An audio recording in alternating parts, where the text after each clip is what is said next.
What's going on, YouTube? Cecil back again with another Final Fantasy Brave Exvius video, and I'm going to be getting my banner review out a little bit later. I actually want to have the unit in my hands, either through me pulling it, Dark Veritas to be exact, or by me using a friend unit, so I can show you guys things off a little bit of stuff in my banner review, so expect that sometime Saturday. But today, we're going to be starting my new series out. I have a lot of people asking me who's better, how do you rank these units, and then what TM should I be farming. So what I'm going to do is I'm going to take each individual, finisher, chainer, healer, support, and tank, and I'm going to give you my top 5 units as of right now, and then I'll update them as we go. I'll give them a couple months, and I'll update them again, and I'll give you the TMs I think you should put on each of those roles, the most important TMs to be farming for them. That way, you guys will know when it's time to come. And again, these are all my opinions, guys. Do be aware that, we may have difference of opinions, so it's always healthy in a gaming community to have that. Anyway, so let's get into the list. Number 5 is Cecil, Paladin Cecil, whichever way you guys like to say it. I like to say Cecil, even though it's probably wrong. He used to be our star tank, guys. He could do it all, man. Kiraja, he had a little bit of cover on him. He could boost up our some of our stats with focus. He was amazing. He had a limit burst that was godlike, boosted up all our stats by 1 million. We leveled that thing up. He'd raised that sword real high when he got his 6-star, and it was sick. But now things have changed, right? Like, he doesn't have an innate draw attack. He has to have provoke from Golem to be able to even pull attacks to him. It's just not cutting it anymore. So for everybody out there that still has Cecil, and they're still your unit to use, that's your tank, still be proud of him. He could do it. He still could do his job. It's just other people are doing his job better at this point. Number 4 is probably going to make a couple people upset. That's right, White Knight Noel. That guy never gets any respect. Well, at least he's getting respect enough to be on my list here. White Knight Noel was a 5-star base unit coming out on the Christmas banner, and he was a tank, and he was pretty good, but at that point, we didn't really need good tanks, so a lot of people didn't pull too hard for him. But he's still an amazing tank. He has innate 30% draw attack, so, with those preemptive strikes from those trials or bosses we've been fighting, that's pretty good to have on yourself. He does have a provoke or a draw attack he can cast, where it's going to work 80%. It's a draw attack to 80%, and with damage mitigation 50% to both physical and magic, which is extremely powerful. He also has the abilities where he can do some, some magic damage. He can also be like a tank that also does a little bit of damage with magic, which is pretty cool. He has a really awesome limit burst that boosts up stats really high, and also gives MP back. So he actually has a pretty good limit burst too. So overall, he's very, very strong. He can counter a little bit. But, I'm going to give negative points to White Knight Noel. 1, for being a Christmas exclusive unit that nobody really pulled for. And 2, because he takes up half the screen. Literally, you're going to have, like, Cloud finally, and you guys are going to be so excited, and you're going to have White Knight Noel as your tank, and you're not going to be able to fight in Cloud. He's going to be, like, looking around trying to, like, Omni-slash over White Knight Noel's back, and he's just going to be like, hey, you're not going to be able to see him. But that's just a joke. But anyway, yeah, that's number 4 for White Knight Noel.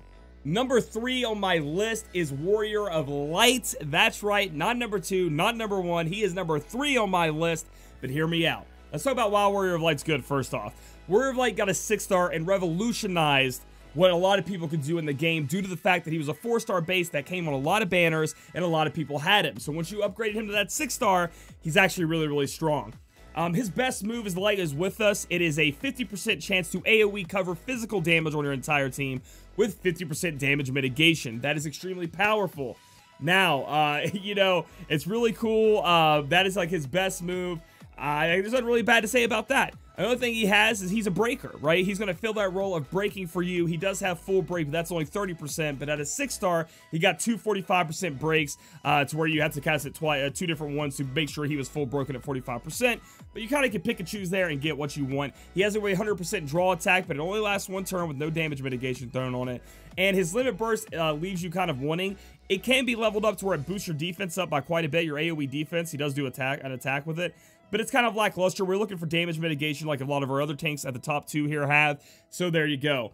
Why is Warrior of Light down below these other 2? In my opinion, if you don't need it, if you have Breaker or better Breaker in another source, Warrior of Light is, there are better options, like I said, than Warrior of Light if you can use another breaker on your team. Warrior of Light can raise. He does have that ability. He can also use Embolden. So those are great other support abilities Warrior of Light can throw out there. But he's going to stick at number 3 on my list. Going into number 2 on my list is Veritas of the Earth. Now, we haven't been able to discuss this, but from what we understand from data mining, Veritas of the Earth has been buffed quite substantially. He used to have an ability like Warrior of Light's Light with us, but it was only I think it was a 20% chance to proc. It only lasted 1 turn. Damage mitigation was 30%, but now they've buffed that from our understanding to where it lasts 3 turns until it procs, then you have to cast it again. It only proc once, and then from my understanding, you got to cast it again. But it'll be there for 3 turns till it procs, from a 20% chance to a 60% chance, and his damage mitigation went up to 35% from 30%. A phenomenally huge buff. I don't know why they didn't mention that. Normally they like to bring that up so that you can pull in the banner. So overall, he's a very good tank.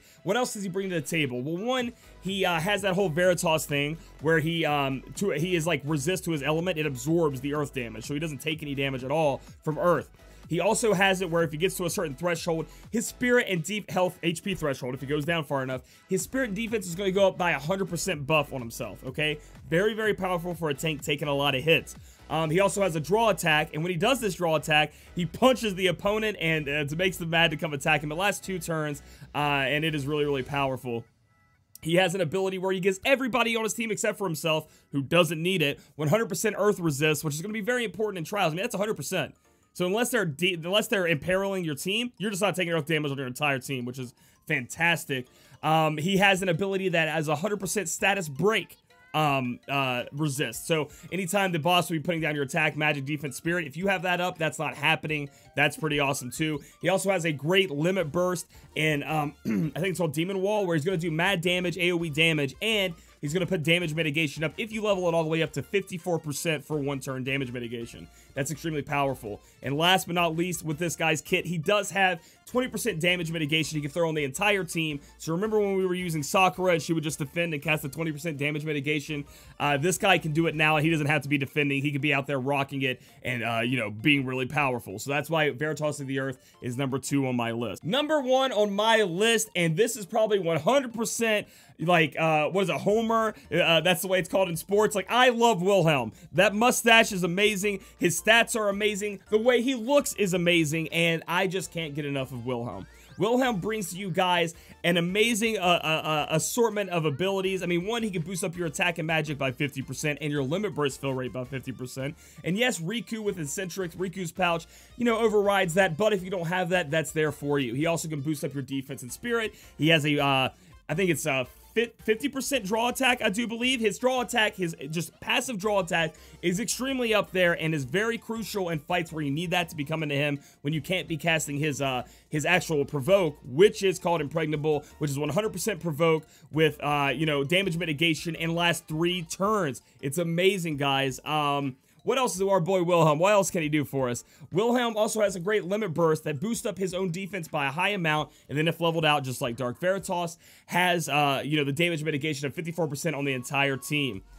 For me, Wilhelm is just an amazing tank. I love him. I love the way he looks. And that's why I'm putting him at number 1. But honestly, all these tanks at the top, Warrior of Light, Veritas of the Earth, and Wilhelm, they're very close. They could be situational anyway. So if you got one of them, be extremely excited. White Noel is really good too. But that's the thing about the tanks. They're really close, guys. So let's talk about specifically what TMs you want to be throwing on these guys. All right, we're talking about Trust Masters here. If you're trying to build out a tank, what do you want? In the materia slot, you want HP 30%. And there are better ones in the world now, thanks to Wrestler's Patriotic Recall, I do believe what it's called. That's like HP 30%. You got light resist on there, and then I think you have a little bit of defense thrown in too, just instead of it being just HP 30%. So if you can, slap 4 of those bad boys on your tank. If you don't have all of those, you do have other HP 30% options in Rim, you know, Amarant's TM, and what's his name? Hilldigger. What's his name? Oh god. Guy's TM. I got it there. Guy's TM. That's what you guys want in the materia slot. Throw a lot of HP on there and make them strong. Now let's talk about weapons. There are 3 specific weapons I do believe I'd want to throw on my tank. One being survival edges. Survival edges gives you that HP percent up. That's what you want. Then you have the Gigantax. That also puts your HP up. And then you also have Thor's Mighty Hammer. Yeah, I call it Thor's. It definitely looks like Mjolnir. If I even say Mjolnir right. That is also HP up. So you want to put that HP up in their attack, in their weapon slot. Things like that. Now, what do you put in their shield? Obviously, they're going to be wearing a shield. I think Wilhelm's shield is the best shield in the game right now if you don't need elemental resist. If you do, you can go ahead and pick up, you know, another elemental resist, slap that on there for the time being. But as far as TMs are concerned, farm up Wilhelm's TM. It's very, very good on the stat-wise. Let's talk about helms right now. As far as TM helms, Zargaboth has the corner marketed there. He's the only one, in my opinion, that you want, that you really want, or market corner there. Anyway, that's the one that you want. If you don't have his TM, you can also just throw on the The helmet you get from the two-headed dragon trial, that's pretty good too. The Grand Helm, pretty good for tanks. Talking about chest pieces, Knight Delita, who still gets away from me, is best in slot when it comes to tanks. Knight Delita's TM is very, very powerful. It gives you HP, and then it gives you a lot of good defensive stats too. That's what you want. That's what you want in the chest area. If you don't have him, you can use Vaughn's Maximilian if you would like, or if you need Spirit, because Vaughn's Maximilian only gives you defense, you can look into getting, like, possibly, you know, Force Armor or another great armor piece that you got from the game.